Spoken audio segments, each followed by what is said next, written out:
Welcome to King Kong Myth of Terror Island. It's basically our own spin on the 1932 novel. We took the character names that were from the novel and kind of gave them their own personalities, their own jobs. So Laura and Darrow is an archaeologist. So is Jack. They're on the island looking for treasures. Carl Denham is still a filmmaker, but he's more of a documentary filmmaker, trying to follow their adventures and selling the footage. He's very selfish. All he cares about is getting the shot. He doesn't care what happens to his actors. We have Captain Englehorn, voiced by the legendary Rick Zeef. His first mate, Jimmy, voiced by Q. We have our own characters, our own personalities, but overlowing the story arc of they arrive at the island, they don't really know what to expect, and then they come across Kong. Kong gets enamored with Anne, and the rest kind of just follows the story everybody knows. So we'll go over the features. We'll start with the major toys. On the bottom left, we have our magnetic spider. So basically, the magnet activates the spider and pulls it down to catch the ball. If we pulse it really quickly, instead of catching the ball, it'll kind of throw it around like a normal magnet. To the left of that, we have our river, which is a little zigzag sculpt that the ball rolls under. It's just kind of not only to visually, see something cool, but also slows the ball down when the ball's coming down this far left channel. Above that, we have the diverter, which keeps the ball out of the river and feeds it to the upper left flipper. They'll stay up for a few seconds and then drop down, so you can't stay in the little drop target area forever. Speaking of this upper left flipper, there are two main objectives for it. It's knocking down the drop targets, and there's also a crossover ramp right above. So you can shoot this crossover ramp, it'll feed the upper right flipper, and there's two shots from the upper right flipper, the biplane ramp, the big helical, super cool ramp. And then the shot above it will actually return the ball back to the upper left flipper when the diverter's up.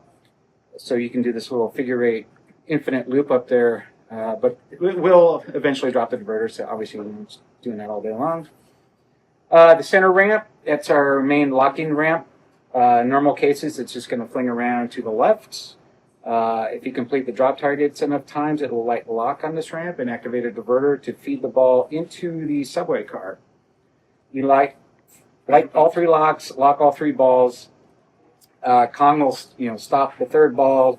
He's looking for Anne. It's not her, so he gets mad and takes it out on the train. Dumps the train over, balls flying everywhere, and it's very chaotic. In front of that, we have the gong sculpt and mech. So it'll act as a bash toy. You bash it, it'll kind of spring the ball right back at you. If you have an island mode lit from hitting it, it'll just act as a passive target. You can shoot right through it. So we have two different coils controlling that, depending on what we want it to do. There are some modes where we want it to act more like a bash toy.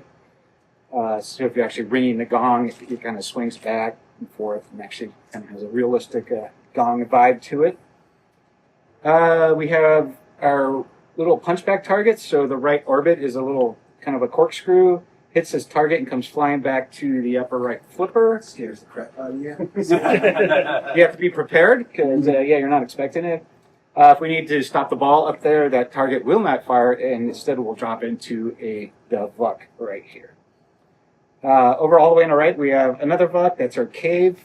It's shootable the flipper up or down, but generally you get more points if the flipper's down. There's also a little hidden target way back there that you can't see. Some modes that'll give you bonus points for hitting that target all the way in the back. And to start the show, King Kong, 3 motors. He's controlled by our 3D software. So anything that we can do in the Blender software that we show on the screen, we can also do with him.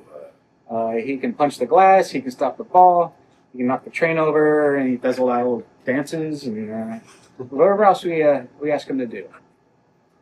Over here's the Pro model. All the shots are there. couple of the toys that are still in there, the magnet's still there. There's no spider. So the magnet kind of flings the ball around without the spider actually catching it. We can still catch the ball in the magnet. It's just not the same effect. The river's there. All 4 flippers are there. The diverter is there. The 4-bank drop target is there. The biggest minuses are the gong mech. The entire mech is gone, so we kind of compensate. We have opto there to kind of compensate when we need that shot. The Kong does not animate. It is a static sculpt. The biplane, instead of a sculpt, is kind of a layered 2D plastic thing. Very impressive. The little plane? It's for plastic. This thing? Oh, that's Harrison Drake. That's good for that. Yeah. Right, here for the blast. Yeah. Everything else is the same. The rules are mostly the same. The slight differences are how you start modes, since there's no gong. So we have you shooting other shots to, like the island modes, at the same shot, rather than just keep backhanding the gong shot over and over and over. So those are the 2 primary differences. Can't really think of anything else, so open it up to questions.